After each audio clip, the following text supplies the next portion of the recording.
get started. So the first topic tonight, guys, is this one of should your lacrosse goalie be playing other sports? Okay, and and I'll start by saying this: it's not as simple as everybody thinks. Okay, and so well, I'll start with one simple thing. Do I believe your goalie should play other sports? Yes. Okay, but okay, there's a buts around this. Okay, so with my background in elite athletics in Olympic sports, okay, there is an interesting concept there, right? There's an interesting like we just came off watching the Olympics over in Tokyo, Japan. Hopefully you watched it. Maybe you were one of the millions of people who just decided not to. I'll be honest, I was one of those people that didn't really enjoy watching the American coverage. I didn't mind the Canadian coverage, but I didn't like the American coverage as usual. But the idea here is that like in Olympic sports, you have athletes who have started their sport at a very young age, and that's all they did. Okay.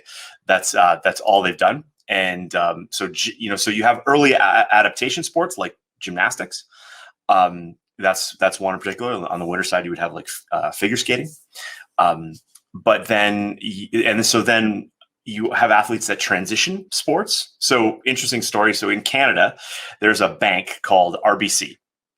It's the Royal Bank of Canada, and RBC runs a sponsorship agreement with the Canadian Olympic Committee. I wouldn't say it's with the Canadian Olympic Committee, but what they do is they have this thing called athlete training ground. And so what they do is they go across the country, go across Canada, and they run these little basically like these recruiting events, and they put aspiring athletes through a bit of a combine, a bit of a gauntlet of physical activities to measure their athletic prowess. And what's kind of cool is like in this Olympics, one of those athletes for Canada, she had been a figure skater, but this is really kind of funny. She had really chunky legs, right? She had really thick quads, and figure skating wasn't really going very well for her. She did RBC training ground, and they said, you'd probably be a better track cyclist. And so for those of you guys that don't know what track cycling is, it's on what's called a velodrome. It's like this banked wooden track, and the cyclists just go in circles around this thing, and it's pretty hardcore. Like there's this massive crash in the Olympics. I don't think any of the Americans, the audience, saw it, but it's pretty cool. But anyway, so this girl who had been a figure skater with the chunky legs realized, from this RBC training ground that hey, she'd be a better cyclist, and and she had success there. Now you have some athletes in certain sports, like they're a cyclist, and then they're really good at they're really good at like speed skating, or vice versa, because the speed skaters, they use bikes all the time to train, and so yada yada, they're good that way. But then you have athletes like this week, Lionel Messi, who's probably one of the most famous soccer players ever. Okay, I'm not going to try to even describe him because people always get upset. Well, he's the greatest ever, blah, blah, blah, whatever. He's like the baddest like lacrosse or like soccer player ever. Interesting thing about soccer players that are the best globally is that for the most part, they've never really played any other sports. They just played soccer. Like Lionel Messi grew up in Argentina. He was so small that when he got recruited at the age of like 13, to go to Barcelona in Spain, part of the agreement that his parents signed for him to leave Argentina and go to Spain was that the club would pay for his growth hormone treatments because he was undersized for his age. And he's still like a short dude. He's not a big dude. But he's the greatest soccer player in the world, which is, I think, is kind of a cool story, right? Because how many parents would listen, write off their kid because they were too short or undersized or whatever. So that's kind of a cool story. So one of the things that happens there, is that you have examples in certain sports where you have athletes that all they ever did was play their sport. So Michael Phelps, right, the greatest swimmer in history, played lacrosse till he was about 10 years old. And he played another sport too. I think it was tennis maybe, till he was about 10 years old. And then his coach basically said, he presented to his parents a plan and said, listen, Michael is on track to swim these times at these ages with this training. And if he stays on that track, he's probably going to be one of the greatest swimmers of all time. And that was at 10 years old. And so he converted to swimming at 10. Now, swimming is an interesting sport because it's actually one of the sports I recommend your goalie not do, and I'll get into that in a minute. Right, Jarrett Striner, if you're on here, don't jump on me yet. Okay, but the idea is like swimming is a very high volume sport. Right, there's lots of mileage that athletes go through in the pool day in and day out. So that's an interesting kind of idea there. Cycling, same thing, but athletes can come from different sports and switch to like track cycling. But then when you get in sports that are very technical, so like a sport like tennis also has a young adaptation, like early adaptation phase, right? So basically, you've got young tennis players who do really, really well, and if they're kind of late to the game, it's like, whoa, it's kind of hard to actually ultimately be a really good tennis player if you haven't played tennis for a really long time. So, for example, a number of years ago, I ran a strength conditioning portion of a camp with Alberta, the Alberta Tennis Association. It was part of Sport Canada, and they had the best tennis players in Alberta at the time. And one of the kids that was there was this rather like tall 14-year-old who had played ice hockey. And he's a decent ice hockey player, not a goalie. We're just a forward or something. And he played tennis for fun, but he was quite good. And a coach noticed that and said, "Hey, you should switch to tennis."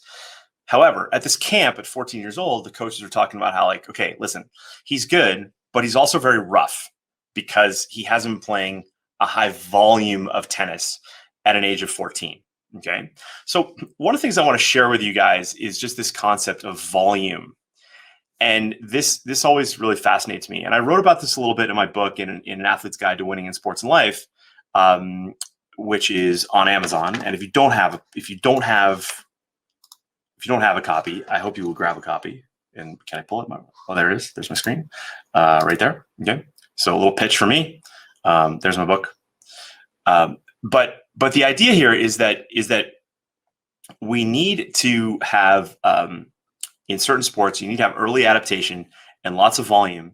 And then when you look at long-term athlete development models, okay, so if you just Google any sport, like pick a sport like tennis, and go and see, and just Google like that sport and long-term athlete development model, you'll be able to read a very in-depth document about what that sport feels that athlete should be doing at certain ages. Now, the interesting thing about this, I actually know a gentleman who's really involved with the creation of long-term athlete development models. His name is Richard Way, and he's in Vancouver, Canada, and he works with a guy named Ishvan Bali, Balyi, who created long-term athlete development models. And the reason why I'm sharing this is when you're looking at your goalie, wondering if they should be playing other sports, this is really important.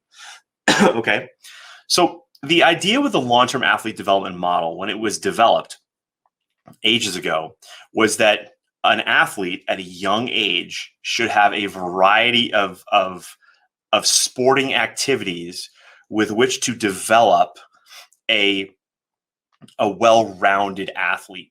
And so for those of you guys that are kind of in my demographic, okay, so I'm 49 years old as I record this. So if you're listening to this and and it's 2070, whatever, this video will still be on YouTube at that point. I just know it'll be weird. I have like 1 billion views. But the idea is that our generation fundamentally just kind of understands this idea that, hey, we all knew that kid that played multiple sports and they were really good at a lot of them, but they were also, sometimes really good at one and went on. So like, I went to Thayer Academy in Braintree, Massachusetts, and Jeremy Roenick and Tony Amonte were two kids that were a year ahead of me, and they went pro. They were Olympians. They were all-stars. They'll probably be All-American. They'll probably be, I don't know. They probably won't be Hall of Famers one day. But anyway, the idea is that Jeremy Roenick played football in the fall. He was a kicker. Ice hockey in the winter, and then baseball or golf in the spring. Okay, but then he played ice hockey in the summer, and became amazing. Okay, yes, he's a nut job. He's a smart dude, and he's married to his high school sweetheart, Tracy Vaza, which I can totally respect, which is cool. No kids though, which is a shame. But Tony Monti, on the other hand, was he played football in the fall, ice hockey in the winter, and he played baseball in the spring. And you guys might recognize that name, Monti. His sister was Kelly Monti, who was like a 4-time All-American at Northwestern. She's the head coach at Northwestern, was like a ridiculously talented world team player, one of the greatest lacrosse players of all time. So anyway, we all grew up with that environment of athletes playing multiple sports. However, what a lot of people just kind of forget is that the environment has changed. Okay, so when you and I were in high school,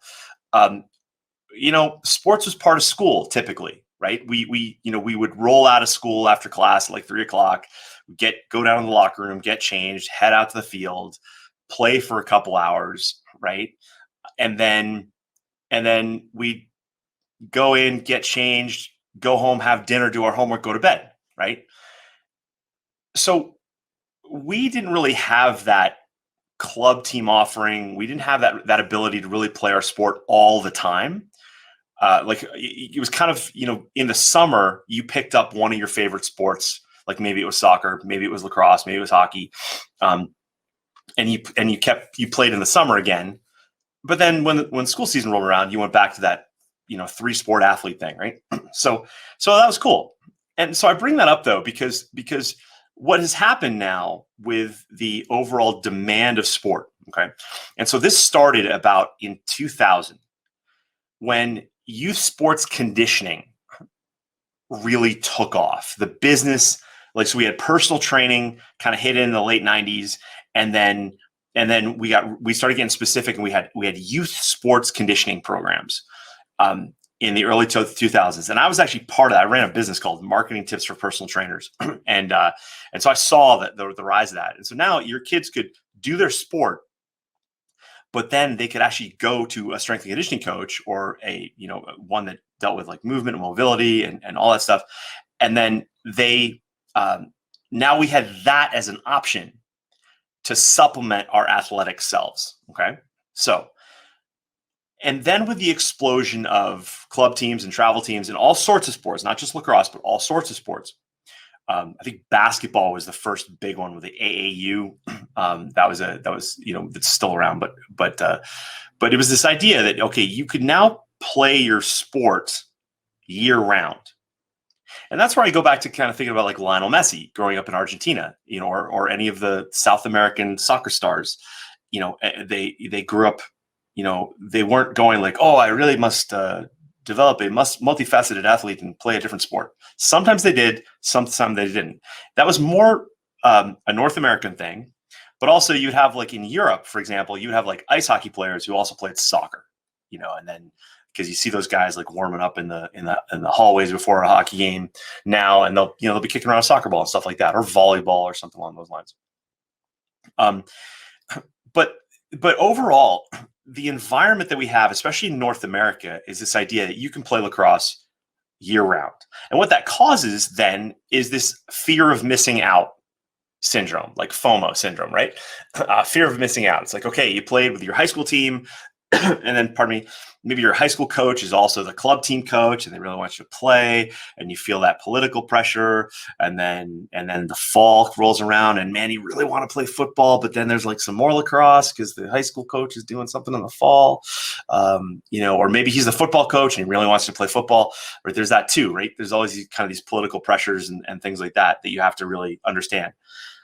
But one of the overriding things here, though, is with the travel team experience that allows you to play lacrosse year round, is that places more demand on the parents to help facilitate that, right? So, I posted on my Facebook page this week a joke. It was a baseball joke, but it was like this guy listening to his dad talking about what they did with their travel team for the summer.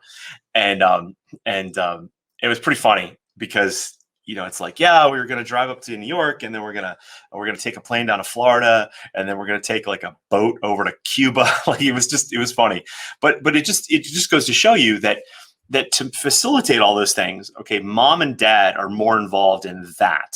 Okay. So yes, your kid can play lacrosse year round, but the demand on resources, time, energy, and money falls heavily on the parent. Whereas where when we were young, we didn't really have that. Like I remember my experience. I went to Thayer Academy in Braintree, and then I graduated from Lawrence Academy in Groton, Mass. And I played soccer in the fall. I played ice hockey in the winter. When I started getting involved in luge, I was in school for like 3 weeks in the fall, played soccer, left to the Olympic Training Center, came back in the spring, played lacrosse.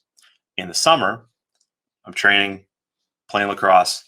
And I didn't start really playing sports until later. Like I wasn't really a good athlete when I was young. I didn't really start to kind of come into my own until about 5th or 6th grade, which is kind of late. And so on paper, like I should not have been, like I shouldn't have really probably had the success I had.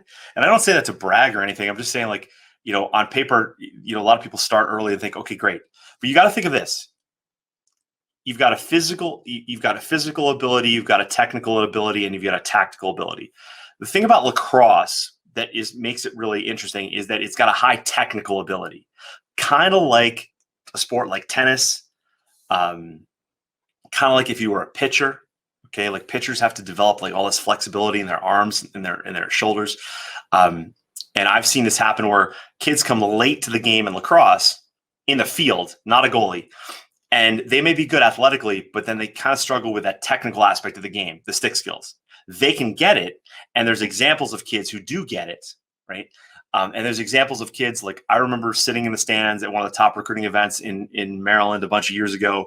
And I'm sitting next to this dad. And I'm like, what's the story with your son? His son was an attackman, and he played basketball in Chicago, pretty high level basketball. He loved lacrosse. He was there because of his basketball skills, his athletic ability because of his basketball skills, but his stick skills were lacking. But coaches were thinking like, hey, this is fine. If I can take an athlete and turn them into a lacrosse player. This is where I believe the goalie position is a little different, okay? So just yesterday, I'm doing a goalie audit for a goalie who is a big dude, football guy, jumps in the cage. Okay. Athletically, pretty solid, right? Pretty solid. Takes up a lot of space in the net, so he's making a lot of saves with his body, which is cool. The stick, the courage was there because of his athletic background. And this is where, in some ways, even though he's late to the lacrosse goalie position, he has such a courageous attitude because of his football background that he can get in front of a ball and not be afraid. And he still has shin guards on, he still has football pants on under sweatpants, right?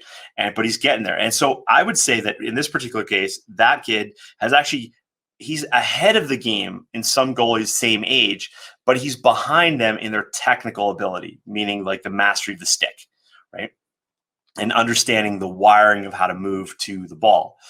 But this is where one of the, for a lot of the goalies that I work with, technically they're really good. They've been a goalie since they were like, birthed out of the womb.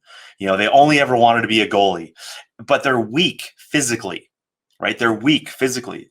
So with that kid, for example, if he went and played soccer for the fall, we're not really impacting him enough physically to improve his goalie performance.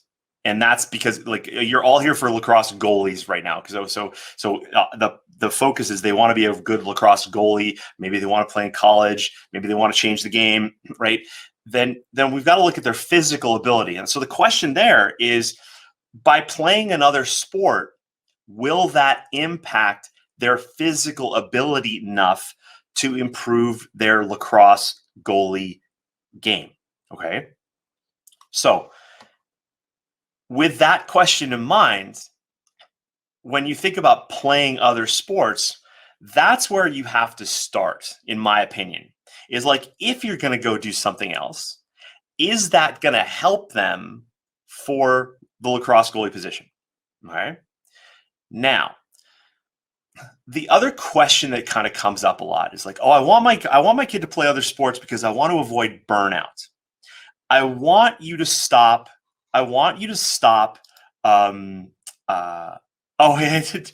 Jim Scully, this is awesome.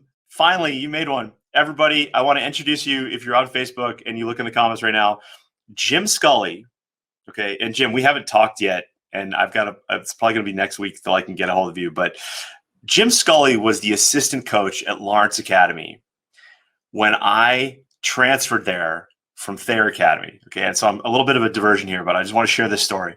So for those of you that, and we'll talk about this a little bit later. Actually, I'm talking about this in my other group tonight about working with coaches and things like that. Jim Scully was probably the most energetic assistant lacrosse coach you could have. And he shot at me every single day at practice when I went to Lawrence. And I believe Jim Scully single-handedly helped me become an All-American. And I know some of you have had experience to work with Jim or near Jim in Ohio, right? And I think it's ridiculous, Jim, you're like retiring, which I heard, or you've retired. That's just insane. But that the level of the amount of shots that Jim, and I remember Jim Scully would shoot on me, and he was the assistant coach. He had a pretty decent shot. He had a ton of energy. He's a tall dude, long legs. He could run. He could move. But Coach Snow, who was the head coach, who was like a long pole and always had like this flat coach's stick, it was nuts. Like Coach Snow would shoot on me, and it was a really bad deal.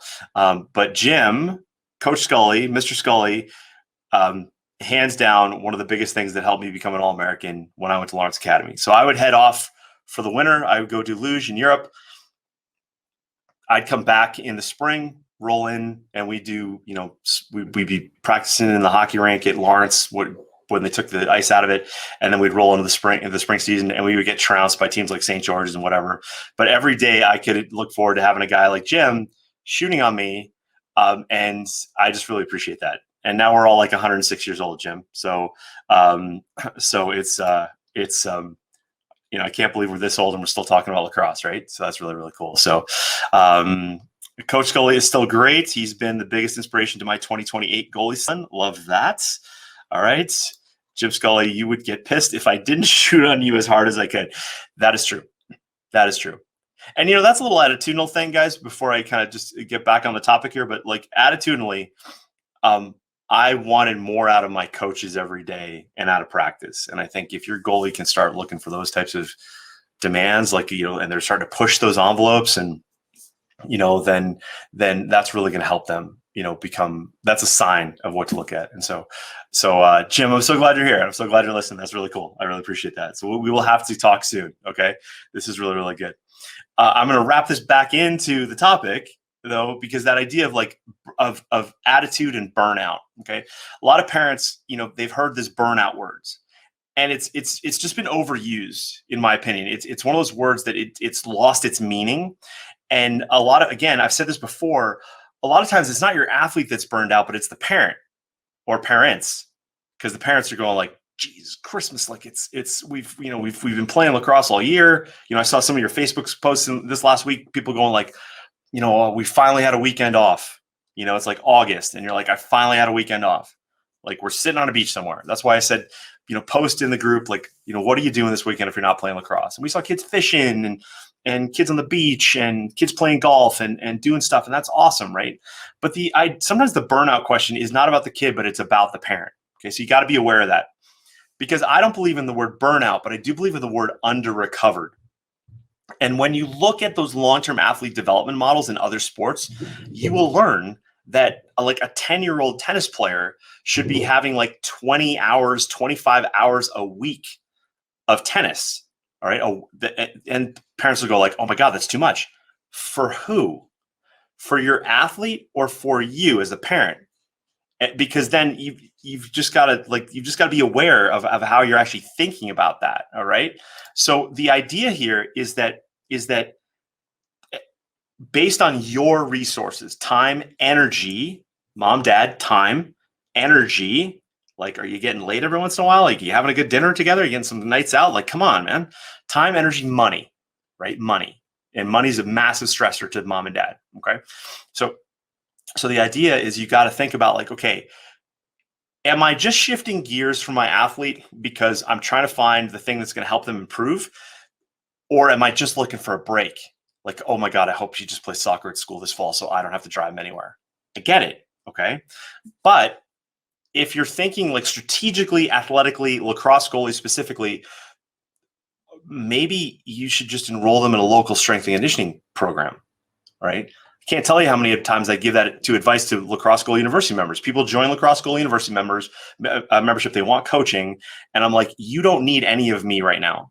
What you need is to put your son or your daughter in a local strength and conditioning facility and go hard at that. Like just take a break from lacrosse, get them strong, get them balanced out. And yeah, that you're not looking for soccer then. You're not looking for football or basketball or any of that stuff. You're being strategic. Okay. Sometimes I believe you may have heard this term, like so in the world of finance, sometimes people think like the word of the diversification. That word diversification is basically like, I don't really know what to do with my money, so I'm going to put it everywhere and hope that something hits, right? Or it all averages out positively. That if you take that attitude to your athlete, like you're like, okay, we just got to play all these different sports and he'll be a well-rounded athlete. That's not true. Okay. That's not true. Your athlete can still be like a weak, scrawny ass, like little, like, can't do anything, or the reverse. They're chunky, they're big, they're like their diet's off. Like you're just kind of throwing mud at the wall. So to improve a lacrosse goalie, you've got to go like, all right, what are we trying to do? So should your goalie play other sports? If you think about it like this way, sometimes you go like, well, maybe the answer is no, right?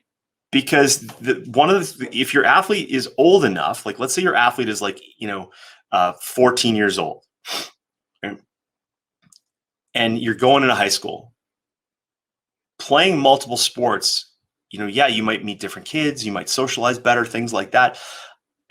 For lacrosse goalie specifically, I don't believe that the argument that, oh, well, you learn like, people go like, oh, muscle memory. No, you don't even know what you're talking about. We just like say that. Like when people say like, oh, muscle memory, I realize that they have no clue what they're talking about. Right. But the idea here is that you need to go, all right, does my lacrosse goalie, are they going to benefit from playing basketball this year? Maybe, but could we get the same result with less load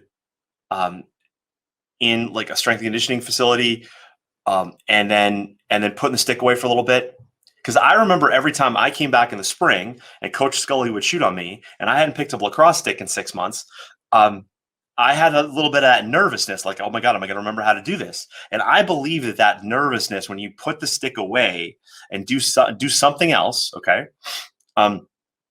will actually help you. This year, I had 2 goalies that I worked with in our Lacrosse Goalie University coaching, and my advice to them was, you need to stop playing lacrosse, right? You need a break, because they weren't burnt out, they weren't physically under recovered, but there wasn't any real learning going on. There wasn't any. It was not deliberate practice anymore. The goalie's just going through the motions, right? And both these families had a lot of resources, right? So they could do any tournament they wanted to do, any travel team they wanted to go to. The goalie was good enough to get invited to any team, but the goalie wasn't improving, okay? And so taking a break, yes, there's the physical break. That's true. Like there's also the mental break. And so the idea there is like, well, do you have to take the mental break and play another sport? Or sorry, by playing another sport, do you get that mental break? Not always, right? If you're physically fatigued because now you're playing another sport just because dad's made me, said I should play, football or soccer or whatever, then you're not getting the break, right? Maybe your kid wants to play join an airsoft league, right? Or do some parkour or whatever. I'm going to get in that second, like what sports I recommend. But the idea is that avoid fear of missing out syndrome and have a plan for your goalie's development as an athlete. Okay. If they're 10, go play soccer, football in the fall, ice hockey in the winter, lacrosse in the spring, field hockey, like whatever, go play. But when you get to a certain point where All right, let's say your athlete's like 14 and they're behind technically, they need more lacrosse, right? They need to be in that. If their dream is to be a lacrosse goalie and they want to play in college and they've got stuff to catch up on, you need more lacrosse. But if you've had a lot of lacrosse and your goalie is pretty sound technically, what I mean by that is like they move properly in front of most shots, right? They're pretty much there. Well, the thing that's going to give them the biggest kick in the ass is to get stronger physically. And that doesn't always happen going to play another sport, but they could get that from strength and conditioning. They could get it from, and I'm going to get that over here right now. So what should you do? Okay, what should you do? If your goalie likes another sport enough to play and have an enjoyable experience, okay, so maybe their buddies are on the team. One thing I look back on my high school experience and I realized, like, in the soccer, in the fall season, and this, like, I'll be honest, as a parent in Canada with Canadian kids, I have hated the sporting experience here in Canada for my kid because it's just it's not the same as what I grew up with. Yes, and the seasons are so short here in the high school seasons because of weather, right? It gets ridiculously cold quickly. Fields are kind of shut down October 1. Everything moves indoors. It's kind of wonky, but everything's also not typically part of the school, right? So soccer teams are not part of the school, but volleyball is. Baseball is not part of a team, but rugby might be. It's just weird. But the idea is, like, I really like that idea. Like, in the fall, I met kids that played soccer but didn't play lacrosse, right? In the winter, I would play ice hockey with kids that didn't play soccer and didn't play lacrosse. They just played ice hockey. So you got to kind of, meet people through school because of that, right? And now with all the travel teams, usually you're like compartmentalized with a bunch of kids and they're lacrosse kids. And maybe one of you branches out for a while and plays a different sport, but it's just not the same. So the reason why I say, like, if your kid wants to play another sport and they're going to have an enjoyable experience doing that, do it. Okay. I'm working with an Olympic hopeful, a junior Olympic hopeful right now in a different sport. And that the sport just wants her 24/7, right? They want to move her to Lake Placid, New York. They want to move her to the Olympic training centers. They want her to go to Europe, but she's young for her age in school, and she wants to have this, like, last year with her friends. So I'm like, that's probably a good choice, right? So I wouldn't force it, though, right? I'm not going to force your kid to go play soccer just because you think they should have another sport, right? Especially if they're older. Okay. I would rather have them do something that they enjoy. Okay. So sports I would eliminate. I wouldn't do. Okay. Sports I wouldn't do. Cross country running. Right. I'm going to piss a lot of people off with some of these. Okay. So don't get upset with me. Let me explain. Cross country running. It's a repetitive, linear, straight ahead sport. It's the exact opposite of what your goalie needs. Your goalie needs explosive lateral movements. So cross country running, to me, does not fit. It's on the endurance side of the scale. It's not on the power side of the scale or the explosive side of the scale. Doesn't work for me. Okay. So I don't recommend cross country running. It can actually hurt your goalie, their lacrosse goalie development, to be honest. Okay. But my kid loves cross country. Okay. That's fine. Cost benefit. What values and performance? Like, what do you want? Oh, I want him to be happy. I want him to run. I want her to run. Great, go ahead. But just know that may be reducing your goalie performance. Okay, so you've got to decide. Swimming. I also don't recommend swimming. And then I know all the swimming parents are out there like, oh no, swimming. I love swimming. It's good for the core. There's a specificity issue with swimming. Okay, yes, it's good for your core. However, it's good for your core in a very different plane of movement. Okay, not good for lacrosse goalies. Okay. The other thing is that in water, our inner ear is different, so the balance is off. It's always funny because when I trained back in the day, I had strength and conditioning business. If I had athletes who swam, they didn't have the same balance. So it's notorious for not being good. If you're a swimmer, go for it. Swim all you want. Okay. Now, if you're a dad or a mom and you're like a triathlete or you grew up swimming and you're like, swimming is the best thing ever, it's easy on the joints, whatever, it's not good for lacrosse goalie. Okay, it's not the best choice, right? Just isn't. Oh, but it's good to teach us discipline and determine. No, there's lots of things that do that, right? A lot of my swimmer moms and dads are very like, it's crazy. They're either very type A and they can just go in the pain cave and grind. And what I find really funny is that their kids are usually not that mentality. Okay. So swimming, not my favorite. Okay. Cycling, same kind of thing. But mountain biking, a little bit different because it's a little bit more reactive, especially if they're doing downhill and stuff like that. I like that. Okay. But your parental personality versus your kid personality, you just got to be careful what you're doing there too. Okay. And underwater basket weaving, not a fan. Okay. Underwater hockey, not ice hockey, but hockey. Just Google it. It's hilarious. Okay. But I wouldn't recommend it. Okay. Sports I like.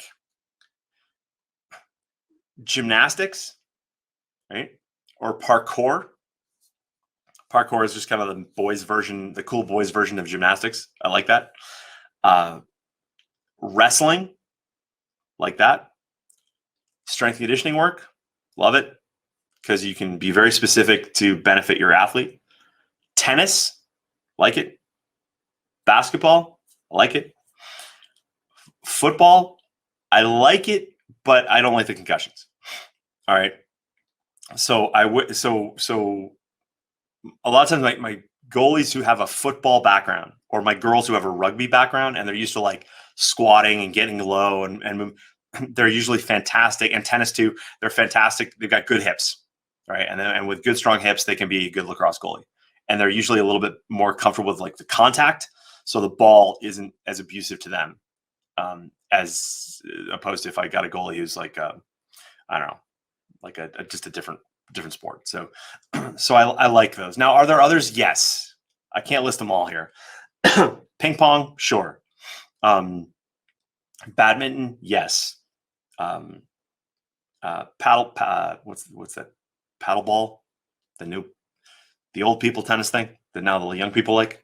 All right, that one. So I like those. But overall, guys, you need to understand. I believe that the argument that playing multiple sports creates elite athletes, it is true. But now that we have the strength and conditioning portion and those abilities to do things, we pickleball. Thank you, Mary. I appreciate that. And Barry Katz, wrestling. Yes, I like wrestling. Okay. But the idea is like, I just think that argument in and of itself is gone, right? Because I just don't believe, because it's not just like saying, hey, play multiple sports, you're going to be a great athlete.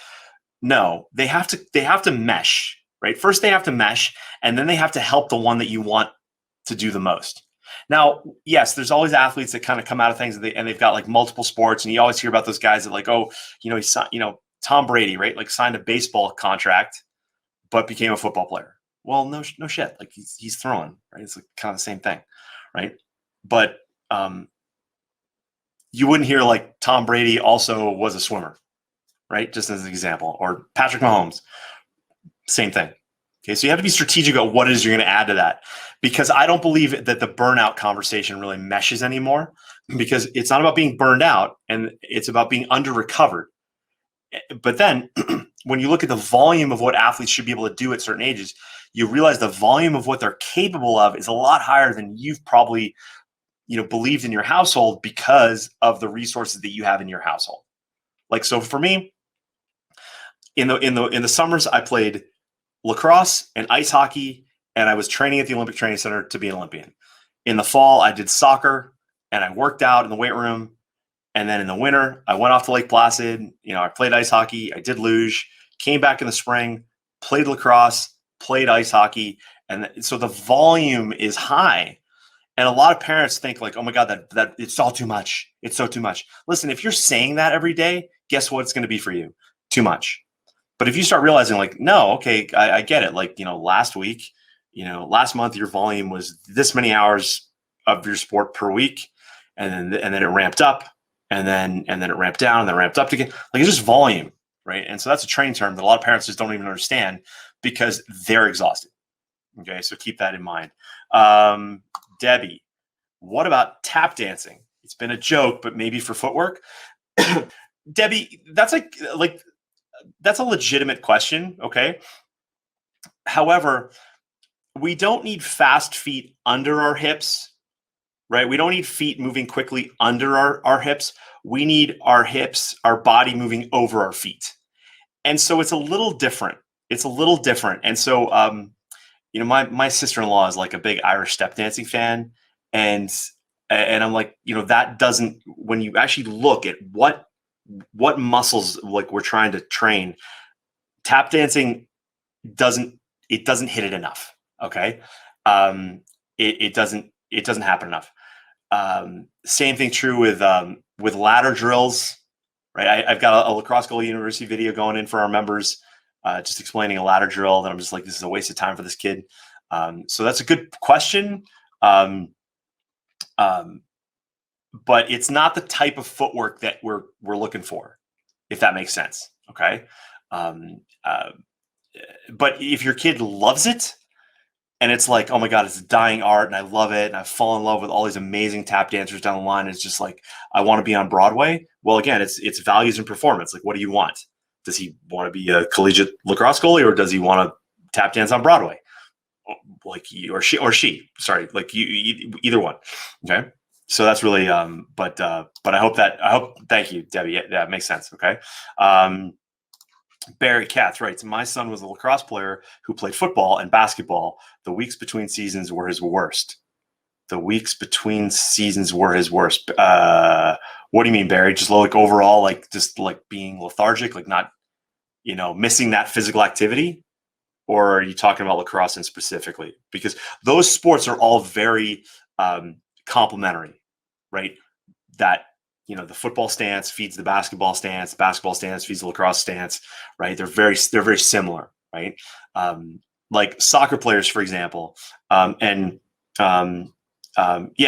he was lost without it. Exactly. So that's a volume thing, Barry. And so, you guys, notice that as parents, like, oh, he's not happy. Because the body is craving activity, and that's a volume thing. So for your lacrosse goalie, sometimes, lacrosse goalies go like, I miss lacrosse. I want to play lacrosse year round. Go ahead. Like, if they love lacrosse, if they just want more of it and they're improving, then great. That's okay. I would supplement that with some strength and conditioning work, though. That would be my caveat there. But as parents, people ask me like, how do I know if my kid's going to burn out? First of all, stop talking about it like burnout. Like, burnout is just it's a media term. It's totally infected the youth sports community. It's usually, talked about a lot by parents who just like, they don't understand. It's like they're diversifying their portfolio. It's like, no, have a plan. Like, and then you realize like, hey, if my kid loves this sport, like Lionel Messi wasn't growing up going like, oh geez, I should really play some basketball. I don't know if he did or not, but the point is, the greatest soccer players in the world, as an example, played soccer from a very young age, and they're still going. Do we hear about kids getting burned out? Yeah, but also in North America, the burnout question is also very different because when people talk about sports being fun, and I'd say like, don't do that. Don't say, hey, go have fun today, honey. What you're looking for is you want your kid to have an enjoyable experience, so they want to come back another day. As a parent, if you've ever like been away from like working out for a while and you're like going to crush it and you get so damn sore, you never want to go back to the gym again. Right. That's like, that's kind of a form of burnout. You're just like, that sucks. But really what it is, it's a value versus performance thing. Okay. So keep that in mind. So don't fall into the trap that like you should be playing multiple sports, right? You've got to be strategic about it. You've got to understand the environment we're in now. It's very different than the environment that we grew up in. Okay. I believe like this generation of like college athletes, when they have kids, these college athletes for sure, maybe the generation before them, like they grew up with the travel teams and the clubs and specializing and all that stuff. And I think in 20 years or so, we're going to see a difference. We're going to see a different conversation around it. Okay. And so that's really, really important. So thanks for all. If this was good for everybody, who gave me the angry face? Jeez, can't see who gave me that in your face. I said so. It's probably the swimming comment. Don't do swimming. Those swimmers, they get Jared Steiner. If you hear this, it's going to be you, right? But anyway, Patrick Francis writes, our daughter loves playing lax goalie. She plays field hockey in the fall and competitive figure skating year round. Now she wants to add taekwondo to the mix during the off season. Taekwondo is really good because that ground force application, like that also the hand strength, that'll cross over into her stick skills. The application of force through their feet, up through her hips, to throw people, like it's a little bit of a different direction, but the activation is really good. Okay. So Taekwondo is a good one. I like judo, judo's a little bit, but wrestling for sure. So that's really important. Frank Segreto writes, my daughter is 14 and been doing strength conditioning twice a week since the winter. She enjoys it and has helped her. Generally speaking, how many days a week do you recommend for strength conditioning? Well, Frank, that's a great question.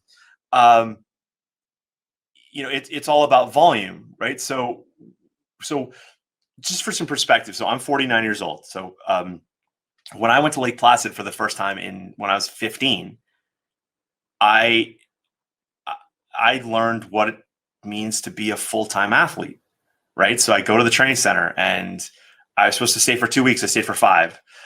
And we would get up, have breakfast, then we'd go have a weight room session. And then we would go back, we'd have a little break, and then we'd come back out, we'd have lunch, and then we'd take a nap in the afternoon. We'd go out in the afternoon and we play.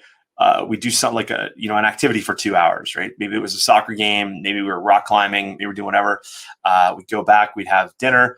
After dinner, we'd go out and we'd do something else, right? So my daily volume of work was like 4 to 6 hours a day of physical activity, right? So when you ask me like, well, how much is too much? Well, I don't believe we've seen the best lacrosse goalies yet physically, okay? Because again, parents are like going like, oh my God, it's just so much stuff. Like, do we take her to practice and then go strength conditioning? Like, is that too much? It's all volume, right? It's all volume. And just to give you a reference point, like in weightlifting, right? In weightlifting, coaches will take a weightlifter at a young age. Now, please keep all of like the steroid jokes aside, okay? But what they'll do is like, okay, this week they lifted this many pounds. And then next week they lifted this many pounds. And just to give you a simple example, if you like do 3 sets of 10, right, with a 10-pound weight, right? So 10 pounds times 10, that's 100 pounds. 3 of that's 300 pounds volume that you just lifted today. And so maybe you come back in a day or two and you do it again. So that's another 300 pounds. Well, next week, maybe you up it by, 2 pounds, right? So now do the math, right? But the idea is it's just volume. So Frank, the answer is, what can she withstand? Right? What can she withstand? But overall, you're trying to create a balanced athlete physically. Okay. So that's a great question, but it's not an easy answer. But I'll guarantee you this, Frank, that there's a lot of people around you thinking like, oh my God, it's too much stuff. Frank, oh my God, she's going to burn out. Oh my God, you can't burn the candle at both ends. Jeez, like, come on. Right. When you run into those people, you go like, no, we've got a plan. We've got a plan. So that's awesome. Okay. So yeah.